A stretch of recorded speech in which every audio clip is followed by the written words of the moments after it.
Good evening. It is 5 p.m. and I call the Public Safety Committee and Committee of the Whole to order.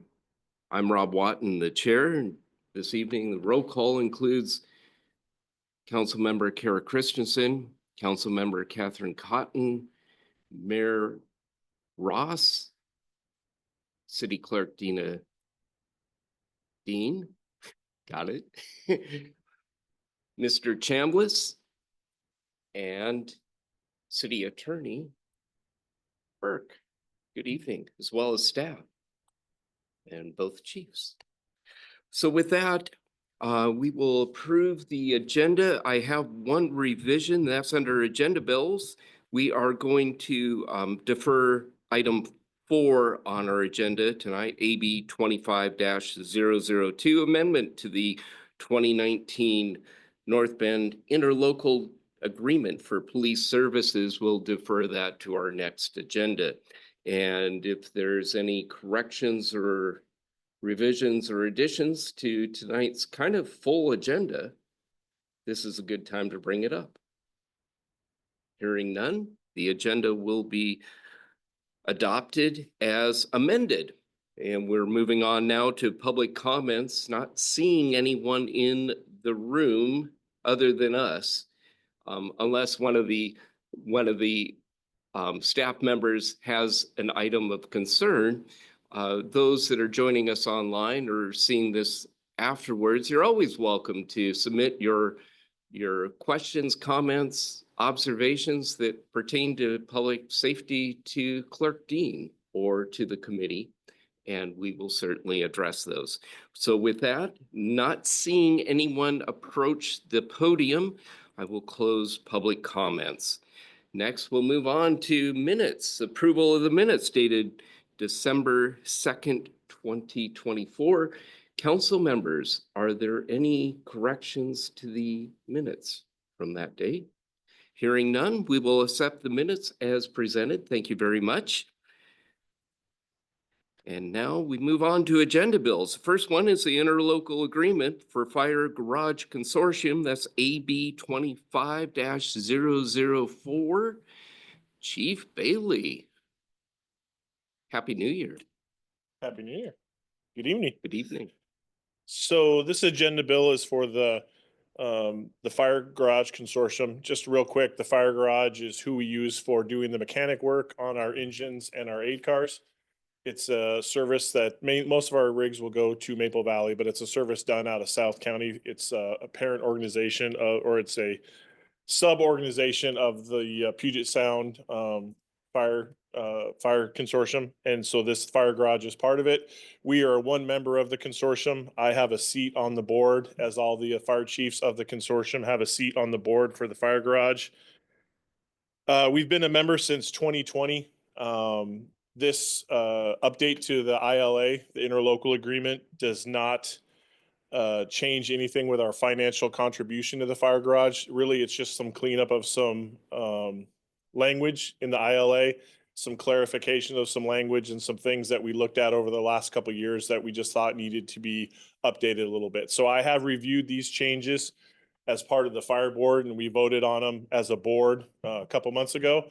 So this is just bringing it forward to the council to show the changes and to get agreement on this. So the action that we're asking for is approval of these. I've provided the red line changes to you so you could see what exactly was changed. But again, there was nothing substantial. It was more just kind of clarifying who is in charge of what and how it's going to operate. And so I would ask if there's any questions. I didn't necessarily want to go over the whole red line, but if there's any questions based on what we presented, it has gone through legal. They looked at it, and my recommendation is that we move it forward. Okay, council members, any questions? Yes, Council Member Christensen. So Chief, my understanding after looking through the document is that the Fire Garage Chief is someone who already has a role with Puget Sound. It's their fire deputy chief. So is that a part-time role then that they're doing in addition to their other responsibilities? They're full. The person who's in charge, his name is Mark Jones. His official title would be a deputy chief with the Fire Garage with Puget Sound. but his main role is the fire garage. He is in charge of the fire garage. That's his only role with Puget Sound. And I also noted that it went from it being a term limited role to one that's without express end. So obviously, if there are any issues, you would take that back to Puget Sound Fire, and then they would decide whatever they wanted to do with it, whether it's keep him in that role or take him out if there were significant issues, correct? Yeah, issues with the fire, with the fire chief of the fire garage. Yes, it would be handled because he is an employee of Puget Sound. They just wanted to make sure that it was clear that he is an employee, but yeah, it would come, and the way it has worked in the past, not necessarily with his position, but positions, other employees who are employees of Puget Sound, but work in the fire garage. There was at one point, I believe 2 years ago, there was a personnel issue. They actually brought it to the board, said, this is, same as what we do. This is what we see. This is what we found. This is our recommendation that we terminate this employee, So they ran it by us, but yeah, the overall authority, because they are employees of Puget Sound, rests with the fire chief of Puget Sound, Brian That makes Carson. sense. Thank you. And then one other quick question. I saw, did Riverside Fire and Rescue, the Port of Seattle, and Snoqualmie Pass Fire and Rescue pull out? And is there So some the agreement? Snoqualmie Pass one was an error. That was us. When the attorney on their side put it together, they just put it down wrong as Snoqualmie Pass. So that was why that change was. Riverside, the board asked Riverside because it was so far away. They asked them to leave and they agreed that they would, that they're better served by an Pierce County department. So that's where that change came from. And then the port just decided that they were going to do their own work. So those were just some departments that had dropped out over the course of the time. Thank you, Chief. Thank you. Councilmember Cotton, do you have any questions? Okay, thank you very much. And with that, I guess the decision is, do we move this on to consent agenda, or do we want to have it under the regular part of the agenda?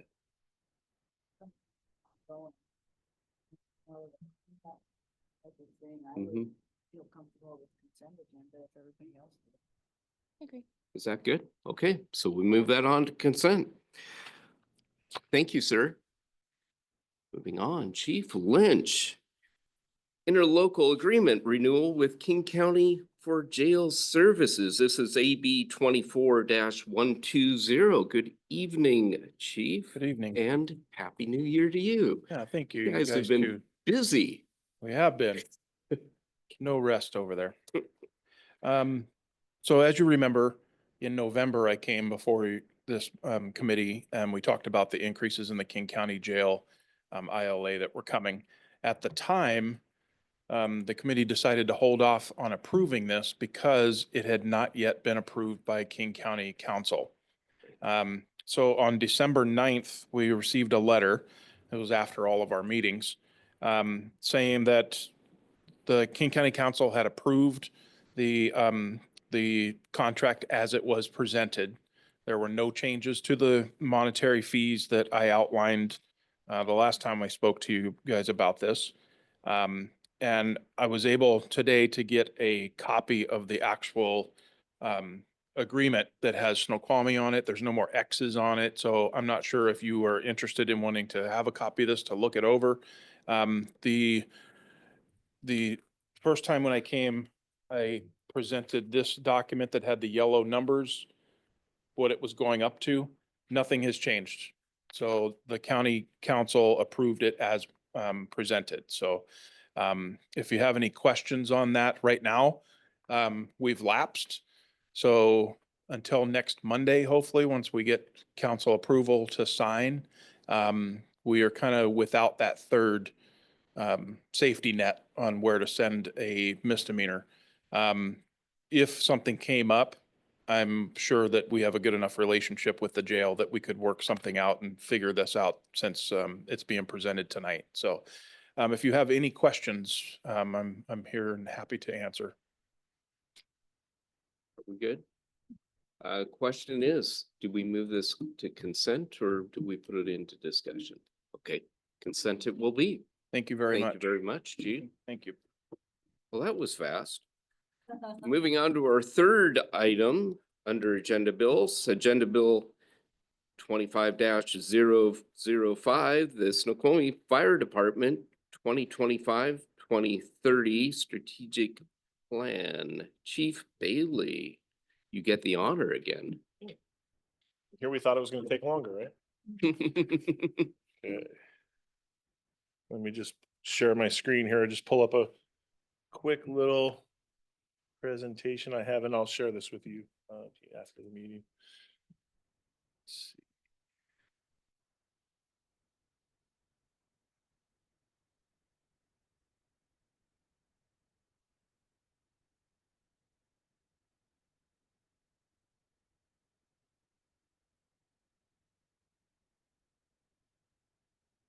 There we go. Okay, so just wanted to bring this forward to the Public Safety Committee first, just a review of our strategic plan process. I know we've talked about this off and on, but I just wanted to let you know where we're at. So the process began with the community member meeting in July.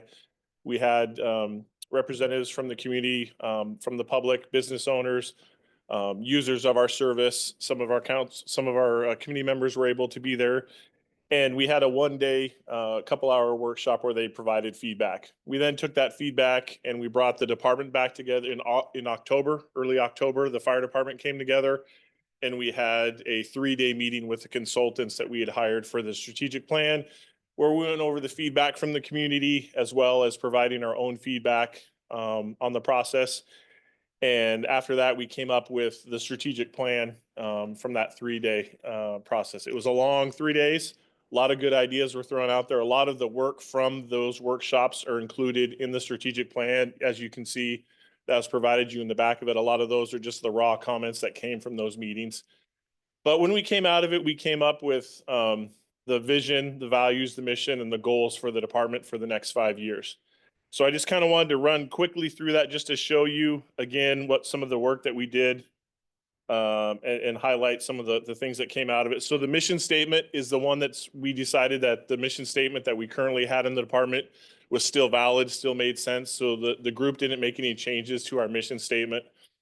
So this is the main mission statement for the department. The City of Snoqualmie Fire Department is committed to providing superior community-based preparedness and emergency services in a timely and professional manner. That was a good mission statement for the department. We didn't see any reason to change that one. The next is we came up with the values for the department.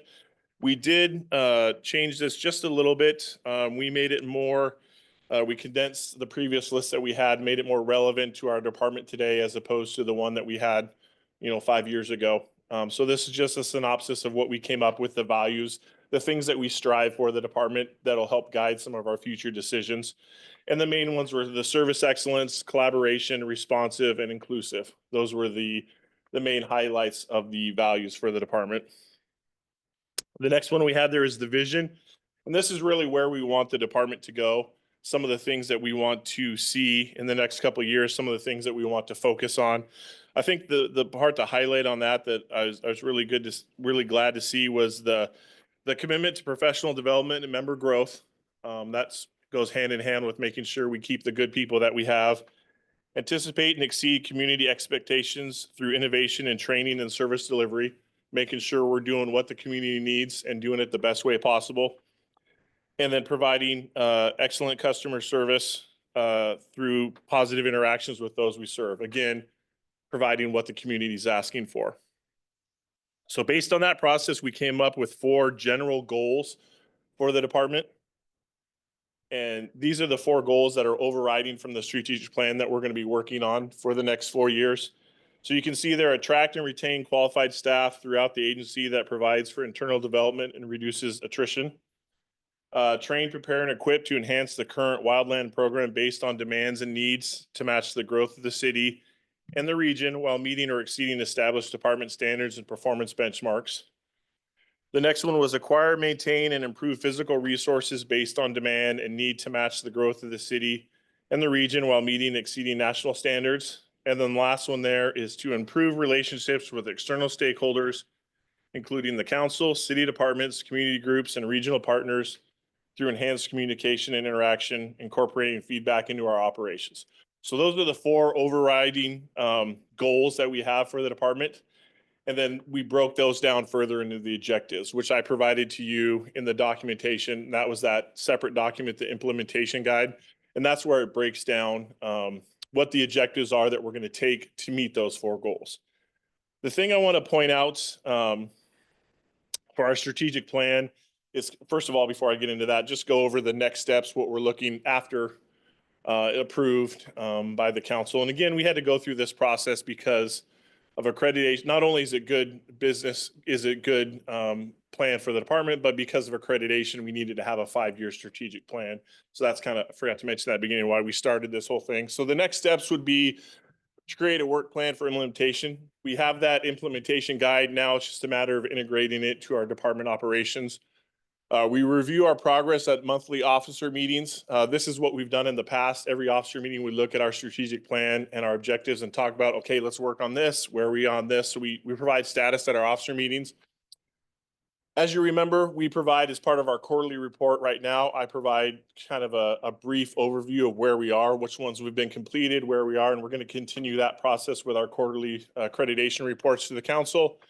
And then each year, we're going to look at it annually to see if there's any updates or changes. Because really, that implementation guide, that's a living document. As you know, the strategic plan, that's set, our goals are set, but the implementation guide, how we get there, picked up the wrong one.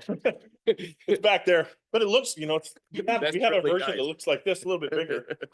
But the implementation guide, that's not set in stone. There's nothing to say that we can't change those objectives. We can't change the steps in the objectives. And as we go through, 2 years from now, there might be something that's more of a priority that we have to readjust. We might need to move those around. So the implementation guide is meant to be a living document that can be changed.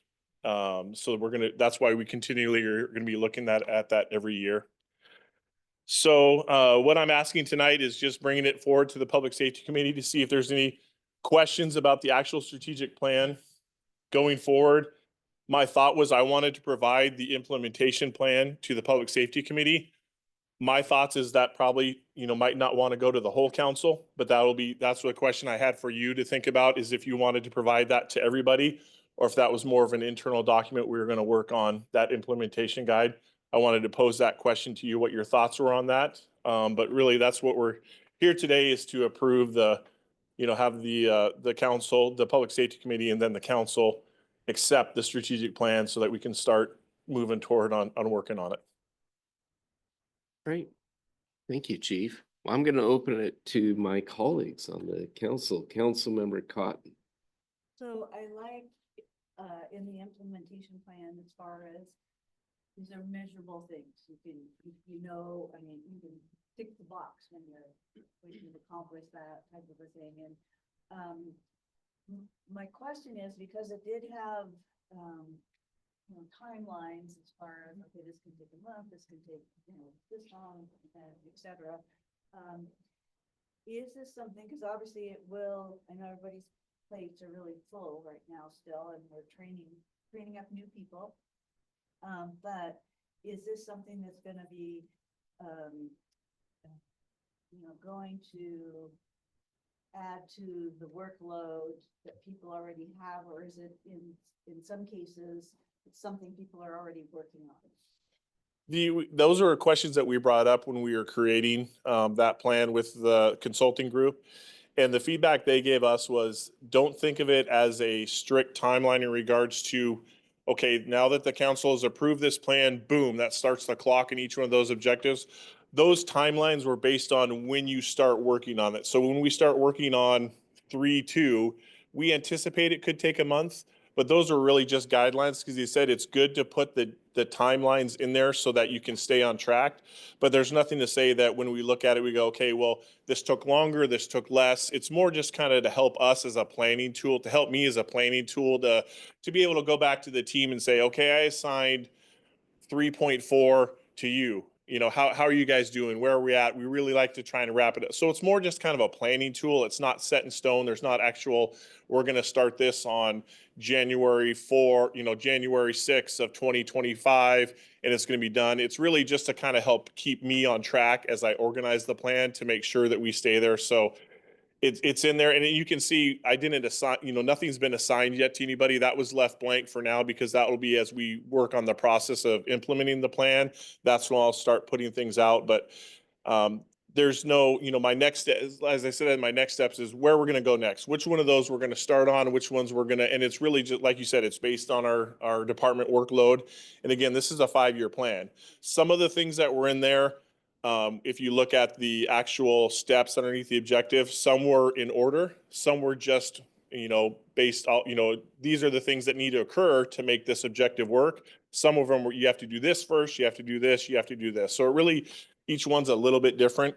So it was purposely left, we threw out some ideas of how long we thought it could take, but it was perfectly left kind of open. So as we develop the plan and develop how we're going to make it happen over the next 5 years, we have that flexibility to move, change, and make it work for the department and our work cycle at that time. Councilmember Christensen. All right, I'm really happy to hear you say that, Chief, and Councilmember Cotton. My concerns were along the same lines, just because there were so many timeframes that were like 2 weeks up to 6 months, and the longest one out there was 9 months. And as I was looking through the list, I was like, this is a fantastic list of things to do. I don't know how on earth we're going to be getting all of this done in the next, 6 months. I So had really those same concerns when we brought that up. I raised my hand and asked, and that's where he explained to us, this is this is when you start it, not necessarily, not the whole plan. This is when you start this one item, not necessarily how, we're not starting all, like I said, we're not starting all of those February of 2025. That's a relief. And then I had one more quick question, if that's all right. That's a little bit more specific. 1.2 related to incentivizing the acting officer program to encourage additional participating officers and to reduce the risk, or excuse me, to reduce the use of overtime. Fantastic. It said that the hope was to increase the number of acting officers to 2 per shift. And I was just curious, how would that work? Is the hope that we have basically 1 extra so that if someone's, off sick or whatever else, taking vacation, that we still have 1 that's able to be there? Or is the thought that there would actually be 2 on, so that if you were running both rigs at once?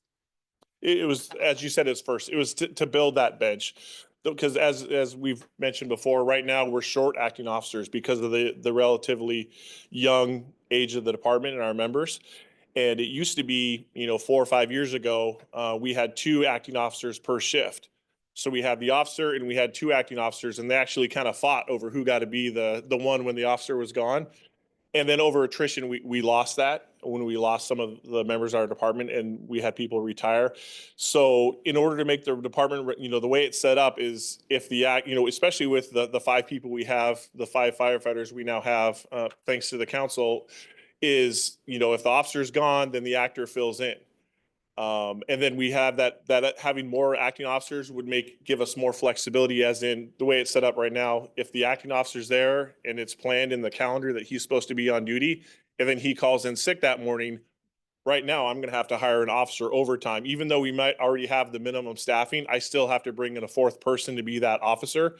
By having more than 1 actor on shift, it gives us even more flexibility that we will, not have to do that. And then it's just also professional development for our younger members. We want to give them a plan as to where we want you to be, 4 or 5 years from now. You should be able to manage a shift. We're not saying that you need to do it every time, but you should be able to manage a shift when the full-time officer is gone. And so it's just more flexibility for us. So that's my goal, is to have at least 2 in a couple of years, to have, get those younger members trained up to where they could fill in if needed. And then the 2, they could just trade back and forth and take turns. And it just gives us a more well-rounded department and gives them some professional development for when we do need to have those next people to be promoted up to lieutenant. Thank you, Chief. Right. Those were both really, really good observations. Want to commend the chief for including wildland programs, because as we went through the budget process, there was a little bit of concern around, why do we put emphasis in equipment that we may or may not use? But then I'm just looking at page 87, and you've got a great chart. It's about community prioritized programs, and it breaks everything out. Can you give me a little more context behind that? I think you've got a lot of really, really good stuff in this. So just I'm sorry, rephrase the question one more time so I can. So it's the community prioritized programs and it's a chart showing priorities, basically. Are Can- you tell us a little- specifically for wildland or? No, in it general? includes wildland and it breaks out different programs. I believe what that was referring to is making sure that, it goes, I don't have that one page right in front of me, but I believe the conversation that we talked about, that's what the community was looking at as to the Okay. type of programs they wanted. That was the feedback, because the consultant did is he took all the feedback from the community members and then they were asked to prioritize. These are the programs the department has, give a number from 1 to 10, and then they did all their, accounting and put it together. So it really came out to, what do you think that is a priority for the department? And so we use that information to come up with, okay, we think this is an issue, this is an issue. And then I'm going to use that to go back to, because some people's version of, for example, fire investigation, they don't necessarily know, fire investigation is really, we contract that out. It's not something the department is necessarily focusing on. And so it kind of circled back as to what the department needs to do. So it's really just a way to kind of help dig down a little bit deeper as to what we think we should be doing, kind of going back to what I said, what does the community want? Mhm. And what kind of services they need. Hopefully that answers a little bit. So it's not, we're strictly looking at, and I don't think it's to look at it as a case of people said, these are the really things, it's more just to kind of provide some, again, feedback from the community as to things we should work on. Well, I think my point is that this kind of feedback is really important to the council as we look at priorities, and that we want to reflect our policies that go with what the community really wants. And I think that's really important. Couple other observations. One is, we're always going to be challenged with the fact that we have a small fire department compared to, being a part of regional. But it also means we have the opportunity as a council of having more direct impact on our department. And I think it's really important that all the council members have knowledge and exposure to what you put in this plan. And I don't want to just like bring it to us. We're the only three that know it. I think all 7 of us need to know it. I would like to include this on our agenda, have a full presentation. I particularly want this slide involved in it just because it helps to underscore that, the decisions that we made as a council are the right decisions. I think the other thing too is, and I encourage both departments this, is make sure that all of 7 council members at one time or another, and maybe it's on a rotation, you figure it out, what works with your staff is to make sure that they're invited to come in and spend a few hours in your departments, so that they can see, the tax dollars at work and the impact you're making, and sit down and chat with your staff. Because it's really an important part of what we do as a city. And we need to make sure that all the council members are aware of that. And then when there are vacancies on, public safety, they're going to say, you know what, I want to learn more. Or they even want to show up and just participate as a committee of the whole. So anyway, those are a couple of my comments there. So is there any disagreement to putting it forward on the next agenda under public safety as a full presentation? Jane, just to clarify, the reason why I brought that as a question is that was just a suggestion from the consultant. He said he's seen it go both ways, where some departments provide that implementation guide and some don't, just because they don't want necessarily to get too far into the weeds to say, okay, 3.6, I don't agree with that one. It should be strict. That was kind of some of the feedback. Yeah. And I think, the ability to say, this is that portion of it is a living document that is meant to be changed. Not, it's not the same as like the actual strategic plan itself. So that's the reason I wanted, I didn't want it to be my decision that if that was brought forward or not, because he said he's seen it both ways. But his main suggestion was if it does, that it's clear that it's, this is not an opportunity to pick apart each one of those things, each one of the bullet points under the objectives, because those are fluid. Right. And just to assuage concerns at the end of the dais, it doesn't need to be our next council meeting. It's just as we have time available in the schedule coming up in the next month and a half, if that makes more sense. Oh, it is? Okay, thank you. The approval is on the next, the approval is on the, is on the next agenda, but that doesn't mean that, there's no set timeline that we have to get this done by a certain time. So if you would like us to move, we always can. That was just put in as a placeholder for bringing it forward. Okay, and we'll leave that judgment up to the administration as they see fit. Okay, Councilmember Cotton. I agree. I think we should pass the whole package forward. And for the other members that they're interested, they have the whole thing to read through.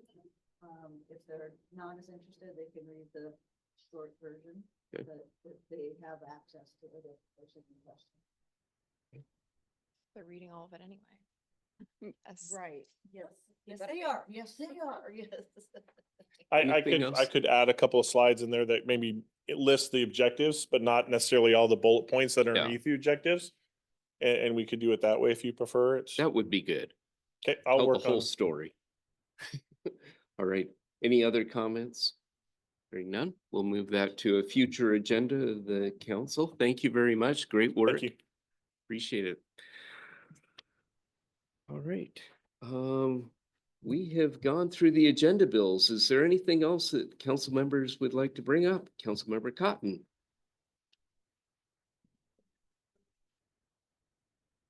Item that was dropped, it's at, No, not, it will put it back onto the next opportunity. We're doing some fine tuning is my understanding, okay, and we'll have more fine tuned ideas, okay. concepts, right? Yes, More information to follow. yes, stay tuned. Join us for our next public safety meeting segment on YouTube. All right, with that, if there's no other business to come before us tonight, I do have one quick announcement. I've been reappointed to just for your edification, to the Regional Law, Safety and Justice Committee for another year. It's an annual appointment. There are 8 elected leaders from across the 38 cities of SCA, so I'm quite honored to be on there. However, with that being said, if you're interested in attending the 7:30 in the morning meetings that happen 7 times a year, let me know. I think as a courtesy to my fellow council members on public safety, I'll send you the invite. You're welcome to join us. And then the second member, and this is pretty exciting, Susan Torgeson from the city of North Bend is now going to be on that committee as well. So we'll have 1/4 of the representation on that committee. And I think that's really important. And if you have a desire next year to continue on, that might be an opportunity. So get involved in regional intergovernmental stuff and good things follow. So with that, if there's nothing else to come before us, I will call for the adjournment. Hearing no objection, we stand adjourned at 5:33 p.m. Thank you.